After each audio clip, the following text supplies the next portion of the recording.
Voilà, notre trame est presque finie. Il nous reste à faire une petite chose quand même, c'est aller lui faire cette barre là qui va chercher l'électricité et puis après on fera le décor.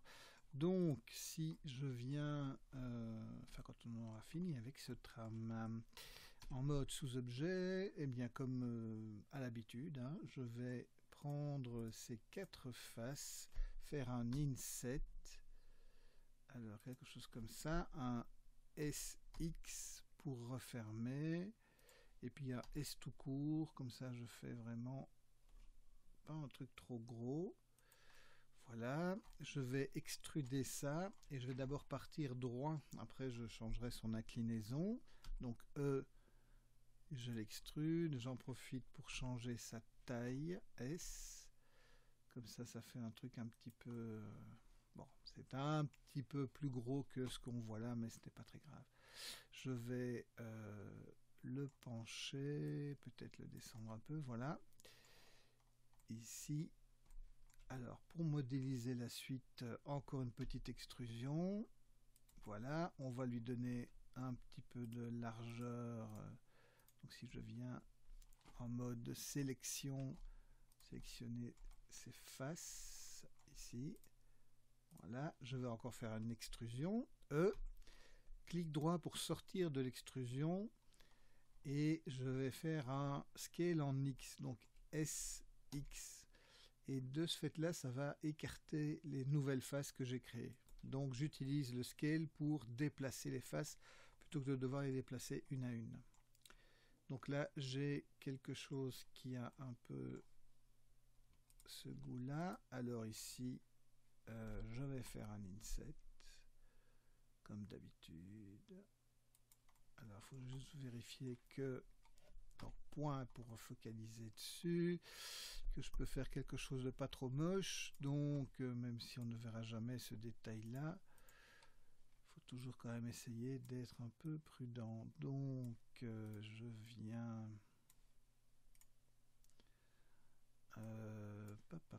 comment est-ce qu'on va faire ça? Un truc ainsi, peut-être, pour donner un petit peu de forme.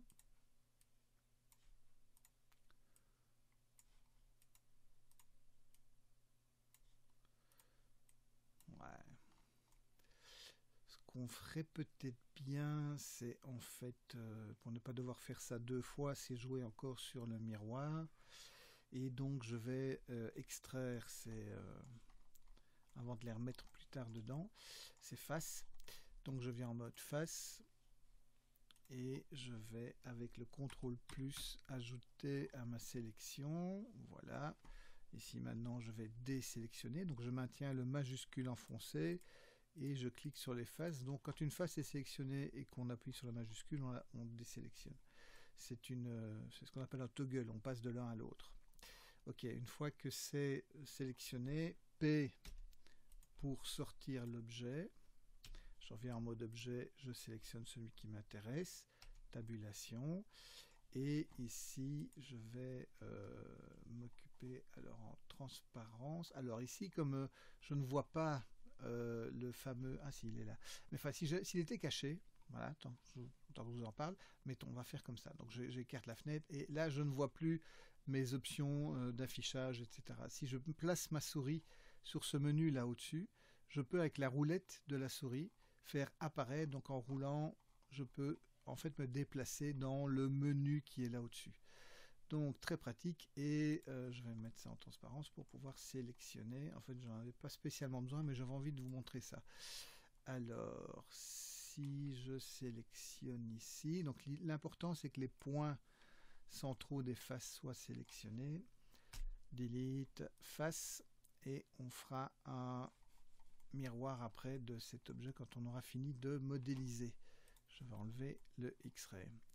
Alors, je reprends ces faces et devinez quoi? Je fais un extrude. D'abord tout droit. Ouais, peut-être que là, je vais un peu haut. Je vais redescendre un coup. Changer la taille. S. Parce qu'en fait, je vais avoir un truc plus petit. Voilà. Extrude. Hop. Et je reviens vers l'arrière et j'écarte. J'ai donc quelque chose qui est un peu dans le goût. Alors ici, je vais faire comme tout à l'heure, une extrusion, monter un peu, utiliser... alors on va utiliser toutes ces faces, mode de sélection. Ouais. Alors je vais utiliser le Alt pour cliquer sur une des lignes qui sépare deux faces, histoire de sélectionner la ceinture de face. Je fais une extrusion, E, clic droit, parce que je ne veux pas utiliser l'outil extrusion comme il est là. Ce que je vais faire maintenant, c'est un changement de taille, donc S, mais uniquement sur le Y et le X, pas sur le Z. Donc pour ça, je tape S majuscule Z et je n'ai plus maintenant que sur les deux autres. Vous voyez d'ailleurs les deux axes se sont placés là où j'étais. Voilà. Et ici maintenant je peux un peu moduler les choses. Donc l'idée c'est que ici on va repartir en extrusion, changer la taille, voilà, et encore en extrusion. Hop. Alors peut-être une petite rotation, peut-être une rotation sur les Y, RY, voilà. Hop, hop, hop, hop, hop. Donc c'est RY pour faire une rotation sur les Y. Ouais, ça a plus ou moins marché. Rotation tout court pour essayer de redresser la chose.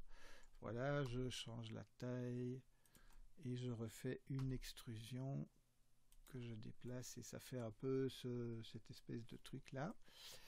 Et ici, bah, devinez quoi, extrusion, hein, comme d'habitude. Donc, sélection, hop, je sélectionne ces deux faces là et je fais une extrusion. Alors je vais redresser, je me mets dans la vue top. Donc top, c'est la vue top orthographique 7. Donc je sais que mon milieu est là. Alors je vais me déplacer et je vais recentrer. Ah, il faudra qu'on fasse quelque chose au moment du miroir. SX pour refermer. Voilà. Ok, donc oui, je ne suis peut-être pas tout à fait, ou peut-être que si, on verra bien. On verra bien quand on va faire le miroir. Donc, j'ai ici quelque chose qui peut fonctionner. À la limite, je vais même le monter un petit peu. CTRL R, double clic pour valider. Et comme ça, je fais une espèce de petit arrondi. Ça peut être sympa. Bien, donc, j'ai maintenant cet objet qui est là. Je vais faire un miroir sur l'axe des X, a priori. Donc, objet, je vais dans les modifieurs, miroir. Vous remarquerez encore une fois qu'on utilise tout le temps les mêmes outils. Oui, et ici, je vois que effectivement, je suis un peu trop court. Ça fait rien, on va souder ces deux faces par la suite. Donc, ben voilà. J'ai mon objet. Alors, avant de le ressouder à l'ensemble de mon tram, je vais d'abord aller m'occuper, appliquer ce miroir et aller m'occuper de ces deux faces-là que je vais souder. Donc, très simplement, en mode sous-objet, je vais sélectionner ces faces que je vais supprimer. Delete, face. Et je vais simplement faire un bridge. Donc, Alt enfoncé, je clique sur un côté, majuscule Alt enfoncé et je clique sur l'autre, Edge en face, Edge, Bridge, Edge. Oh. Edge, Bridge, Edge. Voilà, j'ai pas appuyé sur le bon outil. Donc, oui, ceci est un peu petit. Donc au niveau des proportions, ça ne le fait pas trop. Donc je vais passer en mode point. Sélectionner tous les points. Alors d'abord on va le descendre. J'ai dit tous les points. Donc je dois me mettre en transparence pour être sûr. Je sélectionne tous les points. Voilà. Je déplace. Peut-être vers le bas. Ok. Et je scale. Que ça fait quasiment la largeur du tram.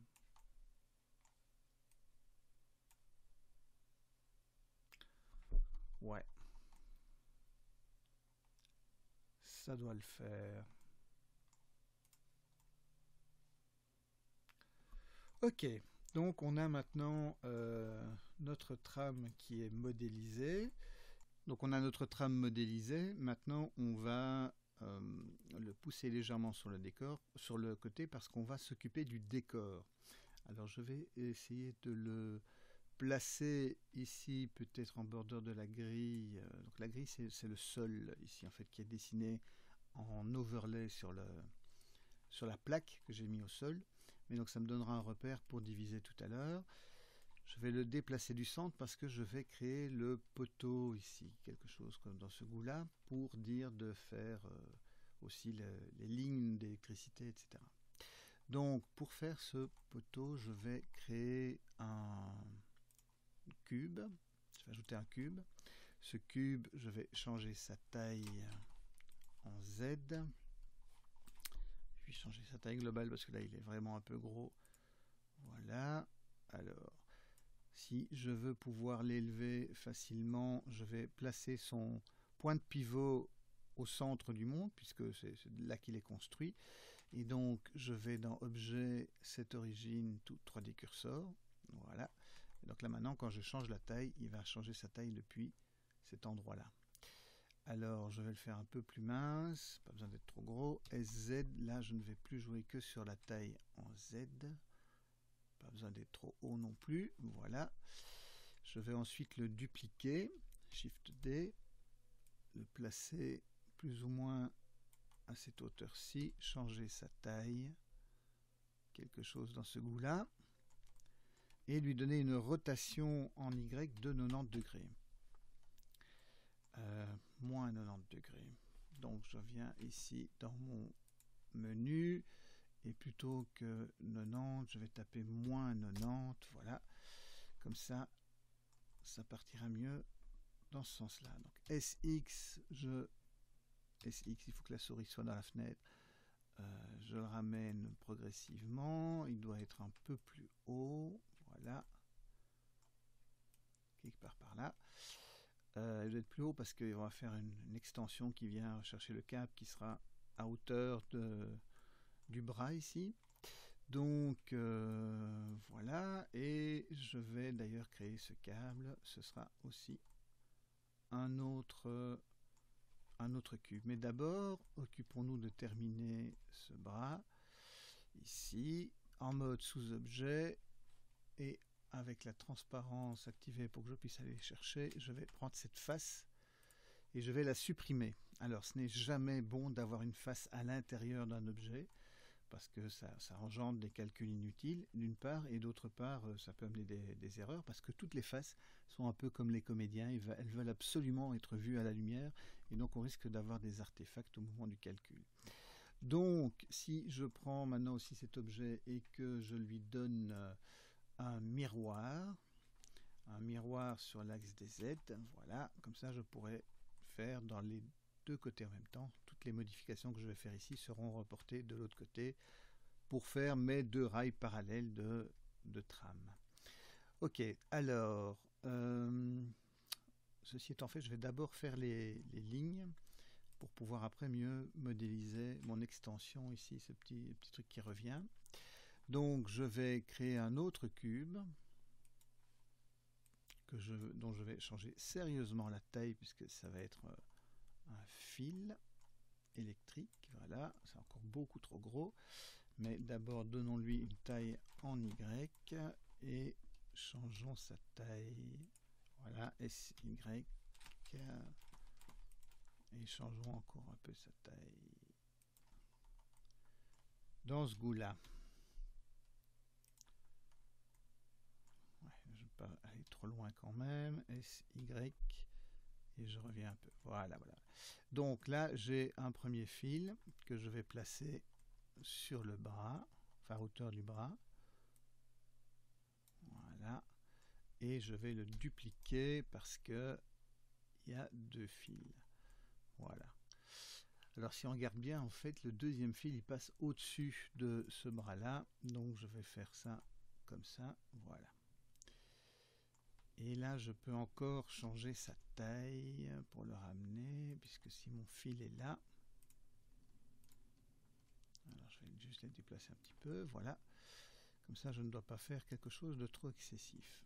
Alors, dans cet objet, sous-objet, je vais prendre cette face que j'ai encore ramenée parce que c'est pas idéal. Voilà, je vais l'extruder. Extruder. Extruder. Encore une fois, on n'essaie pas de faire exactement la même chose. On essaye de faire quelque chose qui soit fort proche. Alors ici, avec le Alt, je vais prendre cette zone-là et je vais changer la taille. Voilà. Alors ici, je vais extruder, extruder, extruder, extruder et extruder. Et changer la taille. Voilà, et je vais le ramener ici pour qu'il soit proche de mon câble.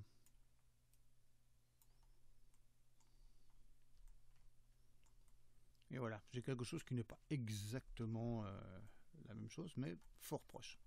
Ok, donc ici j'ai fait le miroir, je vais appliquer ce miroir, parce qu'ensuite je vais joindre ces deux objets, CTRL-J. Si je ne faisais pas l'application du miroir, alors l'objet global créé par les deux aurait aussi un miroir, et donc le poteau ici serait dédoublé. Mauvais plan.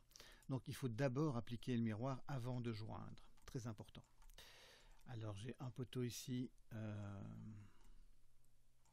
j'ai deux fils et on va dupliquer ces fils pour les mettre de l'autre côté.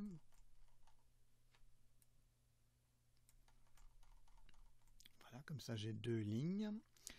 Et on va dupliquer ce poteau, Shift D, pour faire un truc un peu complexe en rajoutant un autre poteau. Voilà.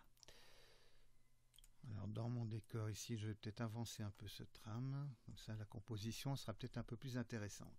Voilà, donc j'ai ici les poteaux. Maintenant ce serait bien de jouer sur les rails ici, enfin sur l'espace pour les rails. Donc ce que je vais faire, c'est dans mon sol, en mode sous-objet, je vais amener une division, CTRL-R. Je dois me placer sur un des edges du bord pour amener l'outil de division de Loop Cut.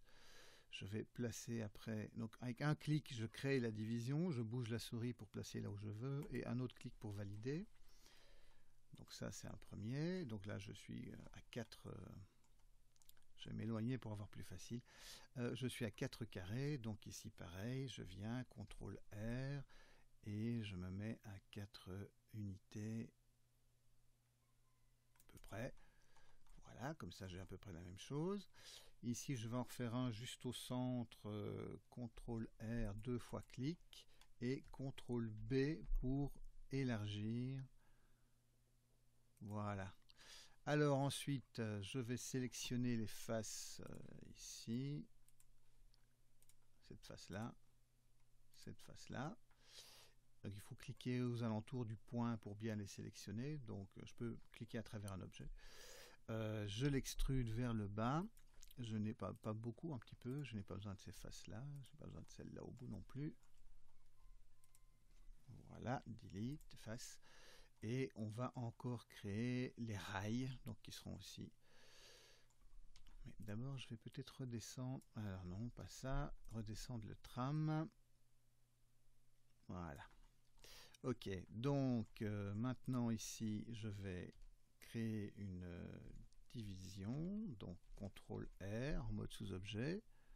Je vais la placer pour qu'elle soit au centre de mon tram. Et avec le CTRL-B, je vais la dédoubler. CTRL-B, je la dédouble. Voilà. Donc elle a, allez, on va dire un 0,3. Elle a un bevel de 0,3. Donc en fait, le bevel, c'est une des rares opérations dont on peut modifier les valeurs après avoir comment on fait l'opération. Évidemment, dès que je fais ici un déplacement, j'enlève l'outil bevel. Et dans Blender, je n'ai pas de stack, enfin en tout cas pas encore. Donc je n'ai pas un historique de ce que j'ai fait où je peux réintervenir sur les objets. C'est en préparation, mais ce n'est pas encore là. Alors ici, pareil, je vais faire un CTRL R, voilà. Donc j'ai un peu élargi, donc là je vais aller un peu plus loin que 0,3. CTRL B, ouais, on va faire 0,35. Voilà. Et ensuite, chacun de ces edges, je vais aussi les faire un bevel, CTRL B. Alors je dois le faire 1 à 1 si je veux obtenir un résultat. Et ce sera 0,02. Pareil pour celui-ci. CTRL B, je fais n'importe quoi. Et puis je change la valeur. 0,2. Voilà. Ici, CTRL B. Hop.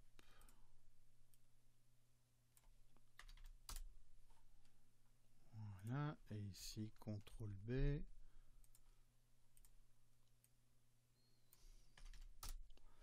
Voilà, ensuite j'ai des faces qu'ici je vais légèrement extruder vers le bas. Donc je vais prendre ces faces.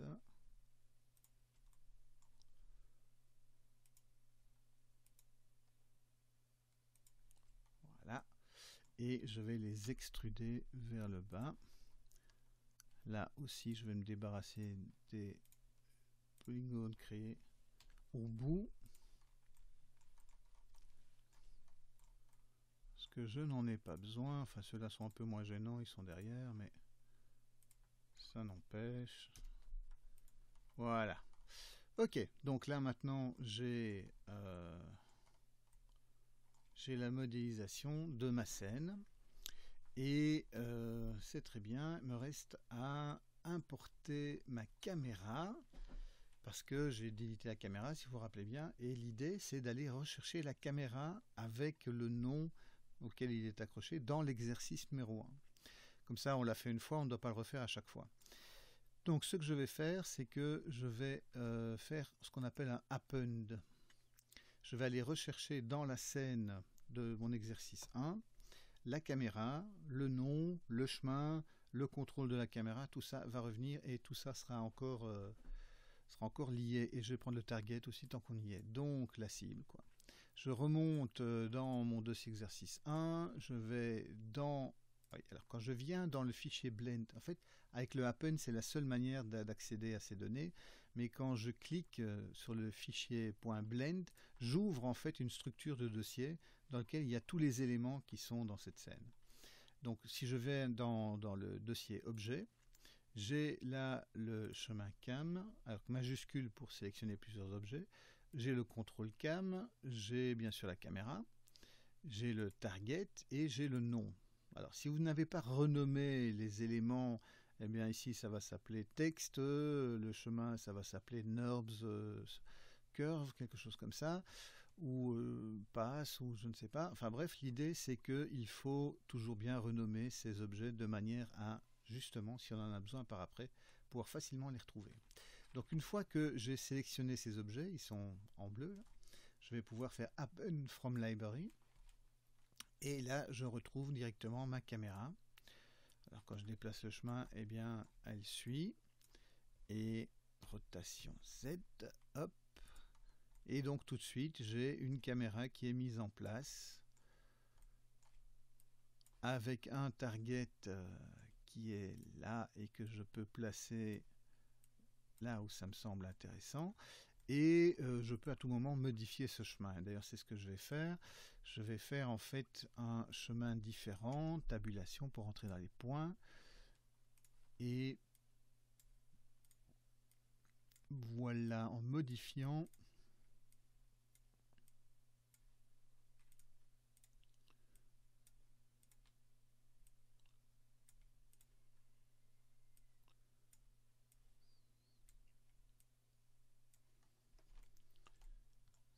alors je vais faire un peu plus par là, et on va faire un truc un peu décentré comme ça, voilà. Donc ça va nous donner quelque chose qui peut être intéressant. Alors ce que je peux faire aussi, c'est remonter ces points.